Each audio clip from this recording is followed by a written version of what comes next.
So moving on to the sports terrace. Sports terrace, obvious in its name. So this is an area that we could spend a lot of money on, but we notice that it functions fairly well for what it is. So let's spend the money to make it function better. And so you see the configuration is very familiar.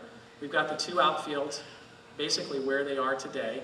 And the idea is to enhance the playability of these. So new irrigation, new lawn, new backstops, clean this up so that we have nice fields to play on.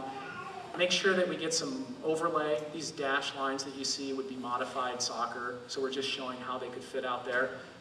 These aren't intended to be any specific age group, but just the fact that we could look at configuring it so we can work that in. As budget allows, we'd like to do something with the grade out here. This field has a very short outfield fence, so we'd like to try to do something with the grades out here, so that'll be kind of one of those as the budget allows. We've also looked at creating a space for sports gatherings, if you will. You know, you're arriving with the team, or you have a post-game activity. We wanted to create a spot that you could actually gather and be adjacent to this beginnings of kind of a grand entrance into the park.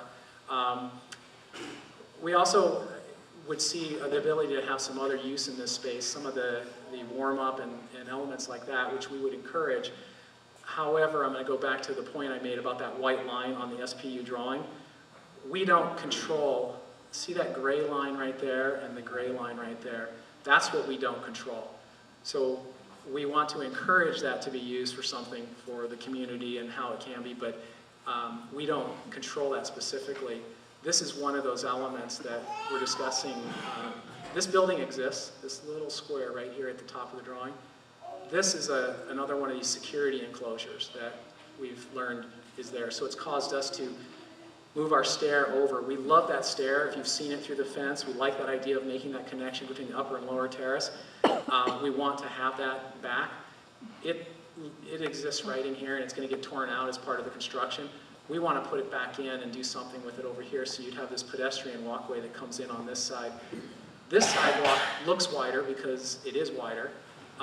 It's 10 feet wide, and that's because SPU needs to get in, and so that's their access way is on that side. So we just wanted to formalize this around this gatehouse and talk about the importance of how it fits in the community and the feelings that everybody has for it. The path gets extended, so you actually see how it can actually make that connection.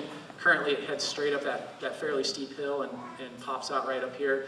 So we're kind of following the contours to make it a little more walkable and to kind of embrace the end of the rain garden, which is right up in that area, that's this edge of the park. So moving on, lastly, the family terrace. What a perfect spot. It's isolated, it's got the edges it needs, you've got the separation with grade from Roosevelt, you've got the separation from high active areas by the berm on this edge. So what we show is an enhanced play area, all ages, everybody from the toddlers all the way up to 10 or 12, or until they get bored of playing on this and they want to go over to the skate park.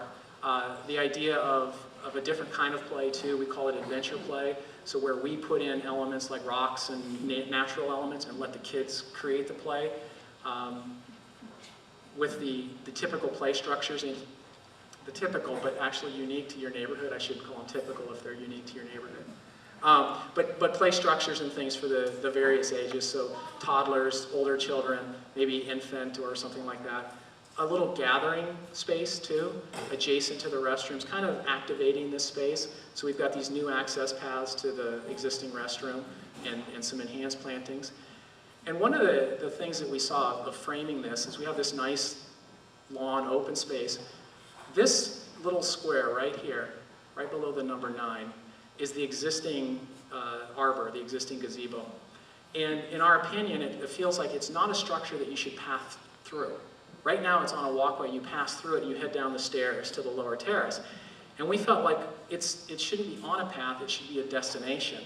And so what we came up with the idea was creating a children's garden with it as the focal point. And so there's these looping pathways around this, and then this whole area could be filled with, whether it's gardens that the children tend, or it's things for the children to play with or be a part of. But just the idea, if we're creating a family space, let's take something that we already have that exists and really kind of give it the proper context. So that's our idea for taking some of the existing artwork and incorporating it. So, okay, so I ran way over, I understand.